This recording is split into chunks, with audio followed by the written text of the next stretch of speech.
stop guessing on why your battery is draining and your device is heating up after the latest GrapheneOS update. This is exactly how you cool it down without failing once. Most other tutorials are confusing, but here at Rexus we know it is a system indexing search and a network IMS loop. Before you panic, you need to understand the logic or you'll just get stuck with a hot pocket every time you update. We're going to do this hand in hand and step by step, so your Pixel stays cool and lasts all day. The problem is that a major update triggers a massive background desktop process and often causes a 5G modem to get stuck in a registration loop. This is the authority fix from Rexus that guarantees your battery life. You might think your battery is old, but that is a distraction. The secret trick that other creators missed is forcing the modem to LTE to stop the 5G search cycle.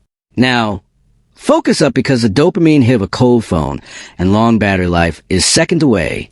Go to Settings, Network, and Internet SIMs and set your preferred network type to LTE to kill the modem drain. Next, go to Settings, Battery, App Battery Usage, and set any high drain background apps to restricted.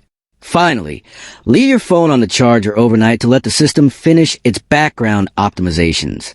Fixing GrapheneOS battery drain.